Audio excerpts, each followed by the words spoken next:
Hey everybody, this is Dream, and today we have a big 12-game Major League Baseball slate that starts at 7 o'clock in the afternoon. That's Eastern time there.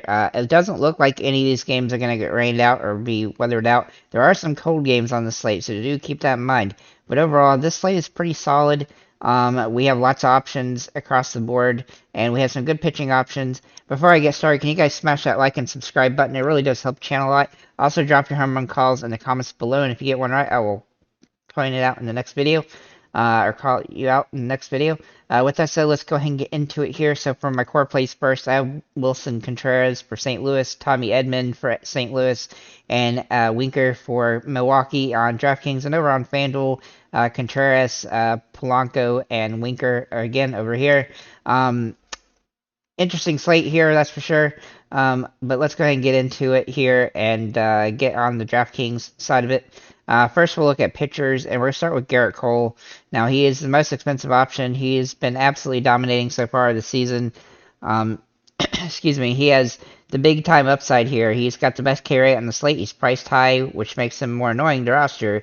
But he is facing and he's also facing one of the least K-friendly teams. But he's still Garrett Cole, and he's still got massive potential here. Even in his average games, he's been in like his floor is basically around 18 to 20 points, especially in this game. So I expect him to have a really good game here. Then we'll look at Joe Ryan. Now, he looks like he's in a great situation going up against the White Sox, and every metric is in his favor here. He's got the easiest matchup. He's a top-tier option. That said, he still feels a little bit riskier than I felt like he ought to be, but he definitely has good potential here.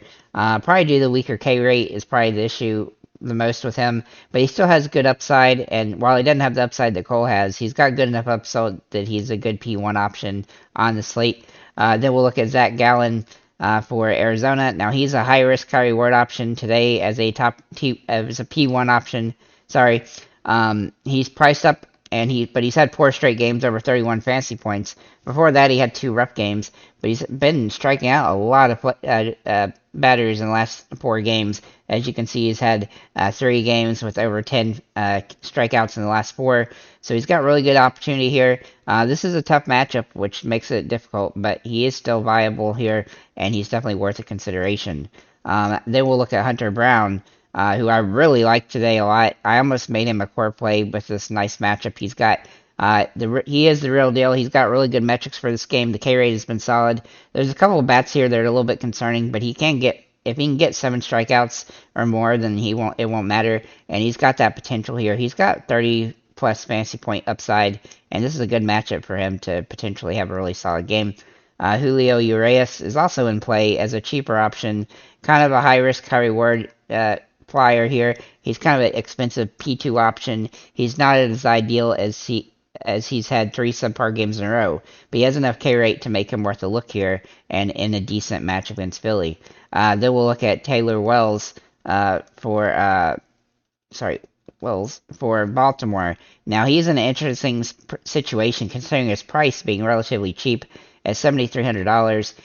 The advantage here is that he's got Kansas City, who's throwing a lot of lefties at you, and he's going to keep those guys at bay. The K rate isn't very good, though, but he's a good P2 option as a GPP flyer.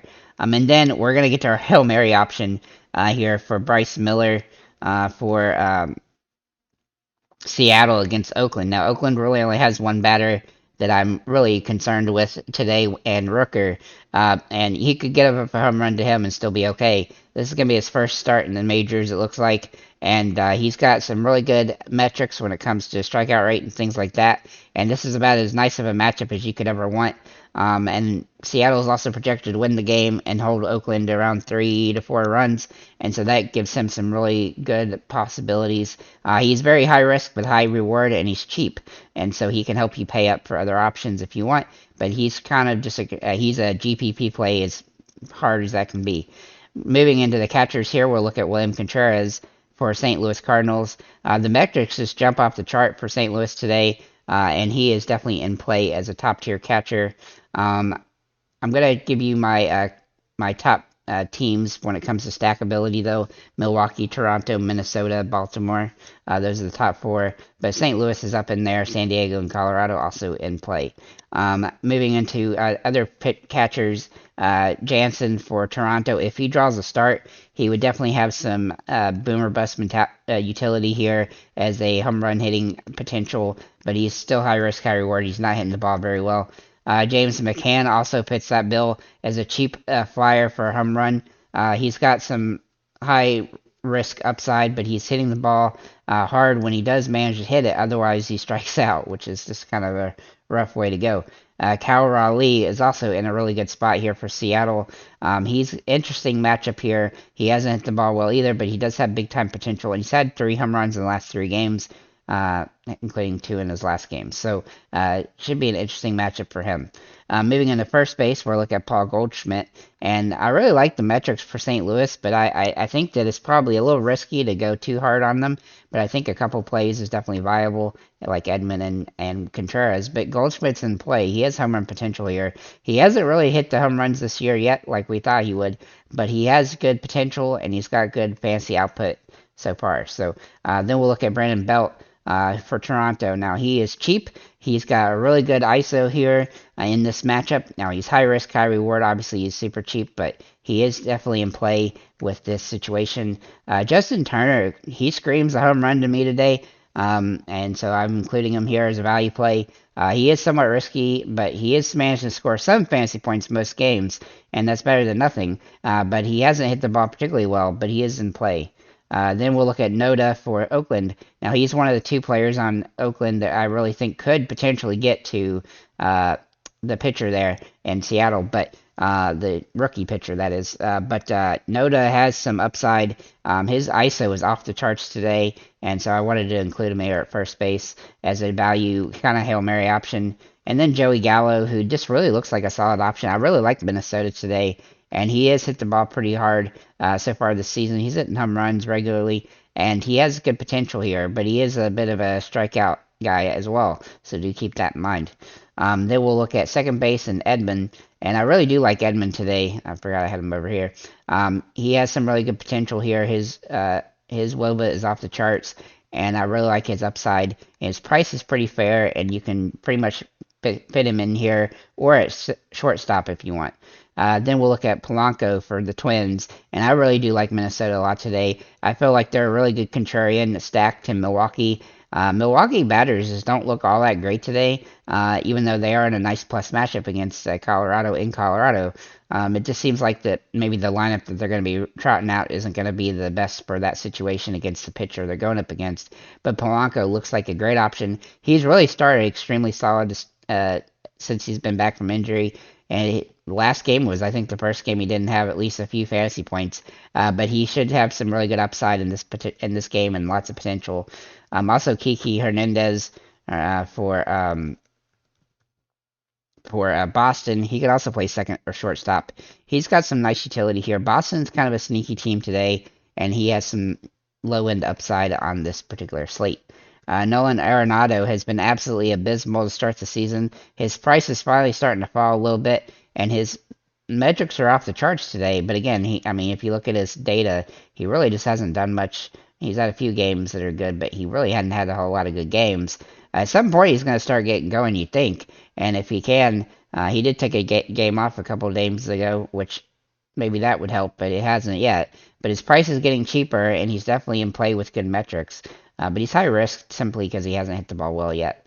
Anthony Rendon has hit decently well and had some decent fantasy games. He also has stolen base potential, and that's why he's in play here. Despite not hitting a home run, he's got some utility in this matchup, and he's a pretty decent price. And then Gio Urshela is a good contrarian option at third base. He's hitting the ball pretty solid to start the year. He's actually better on the road than he is at home, and he's got a good matchup here, and he's priced really fairly. And so he's definitely in consideration. Moving into shortstops, obviously Edman is here. Bogarts is one of the expensive options. I think is in a really good spot here against Cincinnati. Now they are in San Diego, but he's got really nice metrics for this matchup, and he looks like a really good play if you can afford him. Willie Adames is my favorite player from Milwaukee today. He has big time potential in this matchup. His price has come way up. I wanted to include Rowdy Talese, but his price has come way up too. It's going to be hard to roster more than a couple of guys from Milwaukee today, the way the prices are. Kiki Hernandez is also in play here. And then as a Hail Mary option, Zach Neto for the Angels. He hasn't hit the ball exceptionally well, but he's hitting the ball decently, and he's got a few pretty decent games on the board here. And so he's somewhat high risk, high reward, but he's a very cheap option, and he can help you pay up for some other plays. Even though there's quite a bit at shortstop, a lot of those same guys can play at second base as well, so you can kind of go Hail Mary at this position if you want. Moving into the outfield, we'll look at Juan Soto for San Diego. Now, he's got big time boom potential here. The metrics are off the charts for him, but he is fairly expensive and somewhat hard to roster, but he is definitely in play. Tatis Jr. is also in play here for San Diego. He's hitting the ball pretty solid to start the year. He's had 4 out of 5 games over 10 fantasy points, rather, and he's got really nice metrics. His price is super expensive, hard to roster, but he is definitely in position to have a solid game. Byron Buxton, also interesting on the slate. He has some nice metrics here. I don't love him as a top-tier option, but he is a good option if you want to pay up for a guy from Minnesota and a Minnesota stack. I really do like Minnesota stacks today. He's been hitting the ball extremely well, and so he's got some good upside. Carlson for St. Louis, he shows some good metrics for this matchup. How I do think that he's kind of risky, but if you want to go with the St. Louis stack, he's definitely a way to help you do that if he does draw the start. Ref Snyder for Boston is also a good value play. While he hadn't hit the ball very well to start the year, he does have situational hitting opportunities. He also doesn't, start most games, and so when he does start, though, he is definitely in play, and this is a situation where it looks like he will start and has some good metrics. And then Winker for, where are you at? Just see Winker. Oh, I already have him over here. Sorry. For Milwaukee, he really does scream a home run today. He hasn't hit one yet this season. At some point, he's going to. I know I've talked about him in some other videos, and he has some nice metrics for this situation. So just to, at some point, he will hit that home run. Brent Rooker, he has some really good metrics for this matchup. He's got high-end upside. He's pretty much the only guy in Oakland that's worth looking at all outside of Noda, and he has good metrics for this situation. He is high risk, high reward. His price is not as cheap as it was, but he's still viable, and he's in consideration. And I have 2 Hail Mary plays with Lamont Wade Jr. He's in a high risk, high reward situation. He's hitting the ball extremely well lately, though, and so he's definitely in play. And then also Taylor Trammell for Seattle, who looks like he's in a very interesting Hail Mary situation. He came back from it for his first game couple games ago, and he looks like he is in a good spot again. So we'll have to wait and see about how he continues, but overall he looks really good. Moving on to FanDuel, we're going to start with our pitchers, and Cole is going to be our top option for the Yankees. He has big time potential here, and he's pretty safe despite the fact the K rate could be a little bit uneasy against Cleveland, but he's got as much upside as anybody on the slate, and he's a great option. Hunter Brown is a good contrarian option. He's not that much cheaper though, but he is a little bit cheaper, and he is viable on the slate. And then Tyler Wells has some unique upside for this particular slate and matchup. He's high risk, high reward simply because he's cheaper, but he definitely doesn't have the upside that Cole does, or even Brown. Moving into the catchers and first baseman, we'll start by looking at Paul Goldschmidt, who does jump off the page as a decent play today. He is fairly expensive and going to be hard to roster depending on which pitcher you use, but he is viable on the slate. I really do like Ryan Noda as well, and he's a good option for that utility spot if you want. He has some really good upside here. High risk, high reward, but has upside. Wilson Contreras, who I actually have here, is core play. I think he's a guy that you almost have to fit in the lineup today. He's just been hitting the ball pretty well. He's got good matchup metrics, and jumps off the page to me as a top tier option. And then Bryce Harper. He should be back today. And if he is back, he's gonna have nice upside for this situation. He's a big time player, and his price is pretty cheap here on FanDuel for him. And so while it is his first game back in a while, he's definitely in play. Jorge Polanco for the Minnesota Twins. I really do like the Twins, and they are priced pretty fairly here on DraftKings, or sorry, on FanDuel, as are they on DraftKings. And he's got some really nice metrics for this situation. He started the season off really solid. Then we'll look at Kiki Hernandez.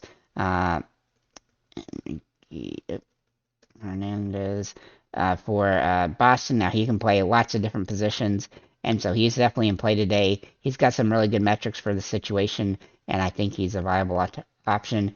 And if you want to save some money, Colton Wong is kind of an interesting play for Seattle. He hasn't hit the ball very well to start the year, but he does have some good metrics for the particular matchup, and he's definitely in play as a cheap alternative.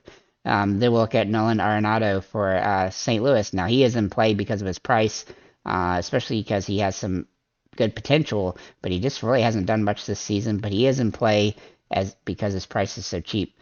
Anthony Rendon is a little bit safer than Arenado. Even though he hasn't hit a home run, he's hitting the ball pretty well and scoring fantasy points, and he's got stolen base potential here, so I do like his upside in this matchup. Then we'll look at Manny Machado. He's also fairly priced here. He is pretty boom or bust right now, but his price is cheap enough that he is in a decent situation. And then Justin Turner, who I really like as a good, viable option on the slate. He can play first or third base or utility for that matter, and I like him as a utility option. He has some good potential with home run metrics on this particular situation. Then we'll look into shortstops, and Tatis Jr. is fairly expensive here, but his metrics are jumping off the charts today, and he's priced cheap enough that we can utilize him here. We can definitely afford to have one or two guys in the upper 3,500 range on this particular slate with the value that's available. Gio Urshela is also available here for the shortstop. He can also play across the board, and he's cheap and has some good, allows you to pay up elsewhere. Edman is also available here at shortstop. Now, he's not a must-play over here because there's so much good available at shortstop, but he's definitely in play as a good power hitter, or guy that could potentially at least hit a home run based on the situation. Willy Adames is a little bit expensive here, but he has the best metrics for Milwaukee on the slate, and so I really like his upside. And then Kiki Hernandez, who I already mentioned, can also play here as well. Also, Gio Urshela can also play at this position as well. Maybe in the outfield, we'll look at Juan Soto for San Diego, and he is priced actually pretty fairly.